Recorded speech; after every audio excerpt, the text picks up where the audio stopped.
Golpes envolvendo o Pix têm tirado a tranquilidade de muitos brasileiros. Mas o Poder Judiciário já começa a firmar jurisprudência para trazer mais segurança aos usuários. Ir ao banco para pagar contas, sacar ou transferir dinheiro é cada vez mais raro. Com o avanço da tecnologia, fazer uma transação bancária é rápido e fácil, mas nem sempre seguro. O Pix é o modo de transferência e de pagamento eletrônico instantâneo lançado no Brasil em novembro de 2020. De lá para cá, esse meio de transação bancária se popularizou e até dezembro de 2022 havia mais de 550 milhões de chaves cadastradas. Mas com a rapidez que o negócio pode ser feito, o golpe também pode vir na mesma velocidade. De acordo com dados da empresa de segurança digital PSafe, nos 6 primeiros meses de 2022, foram registradas mais de 840 mil tentativas de golpes envolvendo o Pix, um aumento de 1.191% em relação ao mesmo período de 2021. Por ser uma modalidade bancária recente, a jurisprudência brasileira ainda vem se afirmando quanto ao tema da responsabilidade nas fraudes envolvendo o Pix. Os tribunais de justiça de São Paulo e do Distrito Federal, por exemplo, já entendem que os bancos também devem implementar políticas de segurança para impedir as fraudes. Segundo decisões colegiadas destas cortes, em caso de golpe por falha na segurança, o banco deve responder objetivamente pelos danos morais causados ao consumidor. Ainda sobre o tema dos golpes no Pix, a repórter Carolina Chaves conversou com a advogada especializada em direito do consumidor, Fernanda Fenelon. Vamos acompanhar. Doutora Fernanda, muito obrigada pela participação aqui na TV Justiça. E eu já começo perguntando, quando se trata de golpe do Pix ou outro, parecido como o do motoboy, por exemplo, praticado contra o consumidor, a Justiça já está preparada para enfrentar essa e outras modalidades que venham a aparecer para aplicar esse tipo de golpe? Olha, de um modo geral, a Justiça tem agido de forma coerente. Inclusive, temos uma súmula do STJ, a súmula 479 do STJ, que trata sobre a responsabilização das instituições bancárias quando acontece esse tipo de golpe. Então, inclusive, temos julgados também. Teve um caso no Rio Grande do Sul, em que o consumidor foi indenizado no valor de R$ 40 mil. Tivemos casos no DF também, em que o consumidor também foi indenizado. Então, eu posso dizer que sim, que a Justiça está preparada e está lidando com essas modalidades de golpe, está sabendo como obstar esse tipo de conduta.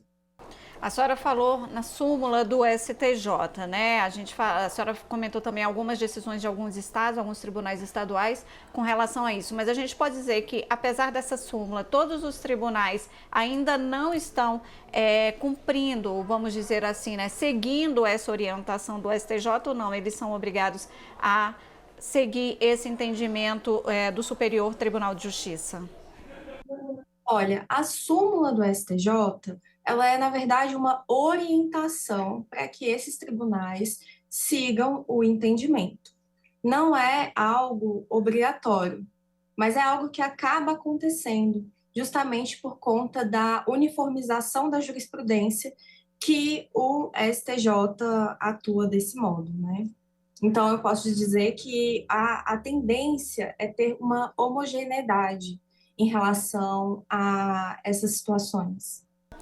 A senhora saberia me dizer se tem alguma orientação da FEBRABAN também, da federação, com relação a esses casos? Como que os bancos devem atuar em casos de fraudes por meio envolvendo o Pix e no caso de recusa do reembolso, pelo banco, É possível ajuizar uma ação? Como é que é? Olha, para as vítimas, eu considero extremamente relevante o primeiro ponto, relatar ao banco o que aconteceu, e não apenas por telefone. A vítima pode até fazer isso por telefone e anotar o número do protocolo, mas eu também recomendo que encaminhe um e-mail, para que deixe tudo bem formalizado. Além disso, além desse relato, que vai fazer ao banco, também é extremamente importante registrar um boletim de ocorrência. Por quê? Caso venham a utilizar a conta da vítima posteriormente, o boletim de ocorrência vai trazer aquele teor probatório necessário para demonstrar que aquelas operações não foram feitas pela vítima. Outro ponto importante também é registrar a reclamação junto ao PROCON da região.